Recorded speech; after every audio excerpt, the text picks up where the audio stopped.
The court is on the record in City of Conneaut versus Amber R. McHenry, case number 24 TRD 527. Court is in receipt of a pretrial report. Mr. Lewis. Thank you, Your Honor. We may have a resolution of the matter, should the court be willing to accept it, whereby the city would dismiss the fictitious plate charge at defendant's cost, and Ms. McHenry would then enter a plea of guilty to the two remaining charges of failure to reinstate, driving under suspension, and expired plates. The city would then recommend whatever fines the court would deem appropriate along with the court costs of the case. Thank you. Thank you. Mr. Sayage. Thank you, Your Honor. I did convey the offer from Law Director Lewis to my client, Ms. McHenry, after extensive talks and going over what she would be waiving today. She has decided today that she would take the plea offer along with the state's recommendation of just court costs and fines. Okay, Ms. McHenry, it's my understanding today that you wish to change, you originally entered no plea to charges of failure to reinstate an unclassified misdemeanor and expired plates, a minor misdemeanor. You wish to enter guilty pleas to those two charges. In exchange for those guilty pleas, the fourth-degree misdemeanor charge of fictitious plates would be dismissed at your cost. Is that what you would like to see happen today? I believe so. You understand by pleading guilty to those charges that you would be waiving your right to the jury trial that is currently scheduled at the end of the month, as well as all of your trial rights. We just had a trial last week, so you kind of know what a trial is like. So by pleading guilty to these two charges, you'd be waiving all of those trial rights. Is that what you wish to do? Would that put an end to litigation? Yes, it would. Then no.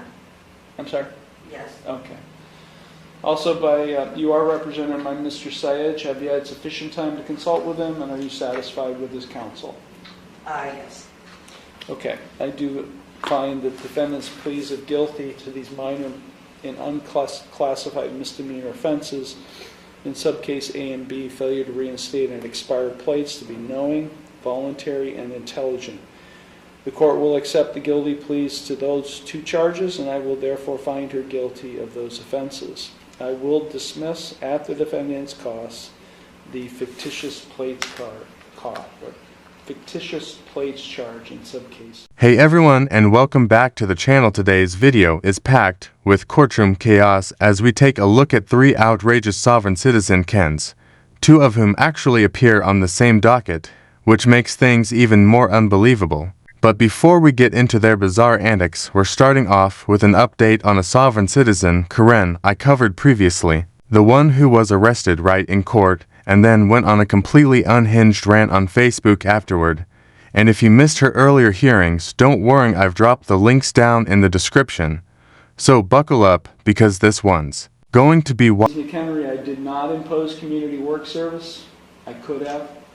I did not impose a Class 7 license suspension. I could have on the failure to reinstate charge. I've just given you a fine and costs, although I'm ordering you to provide proof of insurance on the vehicle you're driving that day. If you're not able to provide to the clerk proof of insurance on the vehicle you're driving that day, you are subject to what we call a non-compliance suspension with the Bureau of Motor Vehicles. I guess what I'm saying, Ms. Henry, I could have sentenced you in a much more severe way. I did not. But understand that if you're back here with similar offenses and you're found guilty of those, I will impose those. What I didn't do today, I would do at a later time. So after loudly insisting that the court had no jurisdiction over her and then spiraling into an unhinged Facebook rant, she's now suddenly come to the shocking realization that laws actually do apply to her and that she may have, in fact, broken a few. Whether this is a genuine change of heart or just a calculated move to, in her words, get to the end of litigation, remains to be seen. But just in case she's only pretending to be a reasonable human being for the sake of the process, The judge had a very clear warning for her. This is LaTanya Denise Turner versus Brian K. Widener, State of Georgia, Salah Holdings, Define Gresham, and Larry W. Johnson. All right, is there Ms. Turner, LaTanya Denise Turner? Yes, I'm the attorney, in fact, on behalf of the principal, who is the resident agent. I have also already submitted forms appointing the judge over this matter to administrate on behalf of the principal. And I also submitted the rest of my entries on records. Now, with that being said, the Form Ms. Turner, 56 Ms. Turner, appointing judge. Ms. Turner, I gotta see you first. Okay. I'm trying to, there I go. Okay, there you are. All right, so Okay. Ms. Turner, very quickly. I've reviewed the information that you provided. First of all, you're suing with respect to a foreclosure, which is a situation that involves land and a determination of ownership with respect to land. That is not my jurisdiction. I'm in state court. State court does not have jurisdiction over determinations of land. We deal with dispossessories, which is a temporary situation with respect to land, the allowing someone to use your land in exchange for rent or your property in exchange for rent. But we do not deal with whether a foreclosure is proper. So in this case, this court is going to have to transfer your case to the Superior Court of Clayton County, depending on whether this is Clayton County that's involved. And so I see you're suing the state of Georgia. Not sure how they're involved. Not sure how any of these parties are really have an interest in this case. But with respect to the jurisdiction for foreclosures, that is not what I do. Okay. All right. Is there anyone else here on behalf of any of the other parties who either disagree with what I've said or who have anything that they would like to put on the record? So, Your Honor, this is Larry Johnson. I represent Brian Widener as well as myself. I just want to point out to the court, this was initially filed and I was not named. Okay. And after I filed an answer on behalf of Mr. Widener, the plaintiff just stuck my name and added it to it without a court order. And at that point in time, she needed a court order. So I'm not personally, I mean, I'm only in this case because I filed an answer for Mr. Widener. Name me. Like I said, time will tell if she's genuinely turned a new leaf or if she's just counting down the minutes until she can leave the courthouse and start licking windows again. Now moving on to our next hearing, we're heading to Georgia to check in with one of my all-time favorite judges, Judge Tammy Hayward. I love watching her in action because she has this wonderfully polite and calm way of telling people they're absolutely clueless and have no idea what they're talking about.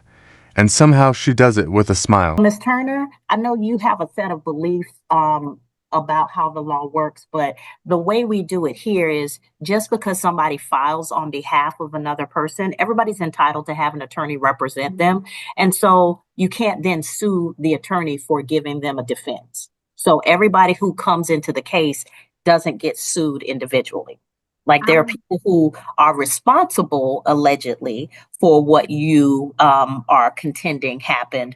But then there are other people who they choose to hire to help them navigate the case. For the people who are navigating the case and for the judges who are dealing with the case, you don't get to sue them because they don't have an interest in at that level. They're just trying to help the other person navigate the case, okay? Could I get finished recording my interest on record? No, ma'am. You've done that. You're the plaintiff. Okay. Well, Judge, I would like to record my interest on record. I'm not sure what that means. So here's a quick legal reality check. Judges and attorneys have what's called judicial immunity, which protects them from civil lawsuits related to the cases they oversee. In simple terms, you can't sue a judge just because they ruled against you, and you definitely can't go after an attorney just for representing the other side. That's not how the legal system works, no matter how unfair it might feel in the moment. I'm the attorney, in fact, on behalf of the principal, who is the registered agent.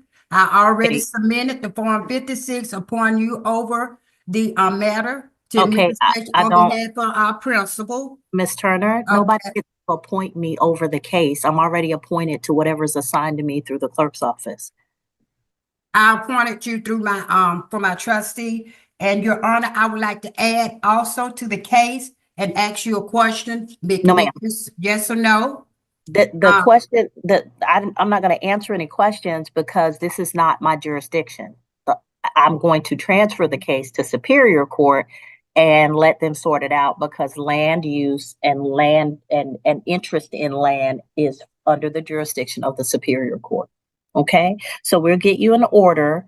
We'll also dismiss Mr. Larry Johnson from the case pending whatever the Superior Court decides because he's only here to represent the defendant, which the defendant has a right to hire an attorney to represent them, and that attorney doesn't deserve to be sued because they are helping somebody defend themselves. This case is also in the federal court also. Okay, then if it's in federal court, then it probably doesn't need to be here also. You shouldn't have a case running in two different courts at the same time. Okay, that's just going to cause confusion. And you're not going to achieve what it is you wish to achieve.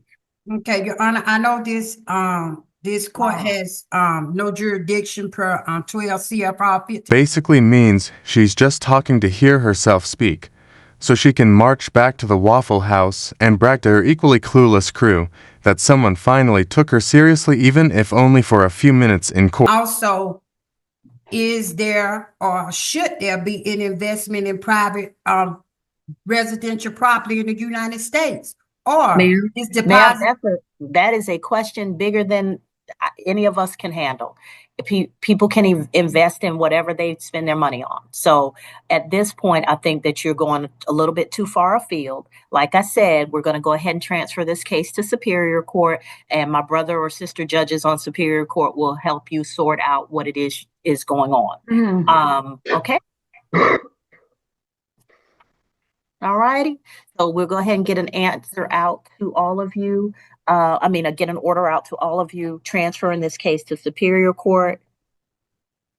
But just as an aside, Miss Turner, everybody who comes in as a representative of somebody else, if they're an attorney, don't sue them because it just makes the case harder to get through. Okay, if you want to achieve something with respect to finding out what happened with your foreclosure, don't keep adding people to the Your Honor, in this executive branch of law, I have a right to sue the attorney, anyone else involved. Ms. Turner, in this executive branch, I do have a right to sue them and anyone else involved. Is nonsense. None of what you're saying makes sense. None of what, Ms. Turner, it's federal law. Ms. Turner, we're not in federal court. None of what you're saying makes sense. You haven't established an estate. There's no trustee. You're giving us word salad. You're just saying stuff that you've read or somebody told you was appropriate. It's essentially called a sovereign citizen, but no, it's not a sovereign. It's not. I'm not a sovereign citizen. If those things work, don't put everybody with you. Don't put that on me. I'm not a sovereign citizen. Turner, you've made statements that sovereigns use, and so I have my trust set up, and I'm not a sovereign citizen. Yes, ma'am. I am a person working in my trust. Okay, not a sovereign citizen. All right, that's against the law. Okay, I'm not a sovereign citizen. So I have my trust set up. Okay. In a way that it's working for me, and I have it set up. Okay. I looked up 12 CFR 1500 myself, and guess what? Not a single mention of the word jurisdiction. In fact, you won't find the words jurisdiction, judge, attorney, or any of the other legal terms she keeps throwing around like confetti. But here's the point that really needs to be made. She doesn't believe the courts have jurisdiction over her. Yet somehow they absolutely do when it comes to everyone else. The double standard is... All right. So Miss Ebony Milner is present. Also, the Mr. Brown, who's on here on behalf of Federal National Mortgage Association. Mr. Brown, Miss Milner, is my understanding that this was heard in magistrate court, and this is a request for appeal. Is that correct? Yes, Your Honor. This is a petition for review from a dispossessory judgment. She was a tenant at sufferance post foreclosure. Okay. All right. So Ms. Milner, tell me what's going on. Judge, well, this is a case of land rights, tribal law, and treaties. No, ma'am. And No, I would just like to I say have that no, I'm a tribal no, member, ma'am. part of the Cash Box Trust Tribe. You're an idiot and a sovereign citizen, and while I strongly advise against chugging the sovereign Kool-Aid or joining the soft tardy movement, it's technically not illegal to be either one, or both, at the same time, a soft idiot, if you will. And with that, we head to our next and final Karen of the day, who strutted into the very same courtroom, and just about an hour later, proving that some days the chaos really does come in waves. Ma'am, we're not doing that. And American Indian landowner. No, ma'am. So we're not doing all that. So this is a simple eviction. So you can tell me how much was owed, how much you paid, whether there's anything to that allowed you to stay in the property, or whether there's money owed to you. I don't do the whole trust, tribe, all of that, because that's not what we Well, deal with that's here. what this is in regards to. Well, then, ma'am, that's not what we're doing here. I would either have to transfer you to a tribal court, which I don't know of one exists for you, or for superior court, because this involves a foreclosure. Essentially, he bought the house through a foreclosure. You were a tenant in the house at the time, or you owned the house and he bought it under the foreclosure. And then it was whether you get to stay in the house and pay rent, or whether you're going to be evicted. Am I clear, Mr. Brown? Yes, Your Honor. And Because I don't deal with I went to law school for 3 years, have practiced law for over 30 years, have been a judge for over 12 years. I don't do the trust stuff because that's some arcane, esoteric stuff that you all believe that we don't follow here in the judicial system. I understand. Well, I would also like to say that I'm not here to handle any of my private affairs in the public. Okay, so I'm not sure what that means. You asked for the appeal. Yes, and as I was stating, I'm a tribal member, part of the Cash Box Trust Tribe, and also an Indian American landowner. So this case is in regards to trust and tribal land. So the property, the foreclosure is on a house on tribal land? Correct. Which tribe? I'm sorry? Which tribe? The Ebony They Milner kicked me tribe. out. No, sir. I don't know of that tribe, ma'am. So we either do Yes, this. and all the documentation had been put on file as well. Okay. post foreclosure. So here's the thing. Like I said, I've explained to you that if somebody purchases a home through foreclosure, then the people who were owners of the home or buying the home have two options. They can leave, or they can be treated as tenants in the home. And in this case, it appears that Mr. Brown's client sought to evict you, and now you are asking for a review of that. So in my role in this court, I can go through the case as if it was never heard in magistrate court. But what I will tell you is I'm going to ask very specific questions. I'm going to follow the law under the state of Georgia with respect to landlord tenant. And if you're not able to provide me that information, then I'm going to determine that you're not able to prosecute the case in the way that it needs to be, and I'll dismiss it for want of prosecution. Well, again, American tribal landowner, so Okay. those laws. No. We normally have to infer that these people think that laws don't apply to them. Hardly ever do we get a sovereign citizen Karen that's willing to fully state on the record that laws don't apply to her. I mean, bravo to her for putting her pretentiousness on the record for the entire world to see.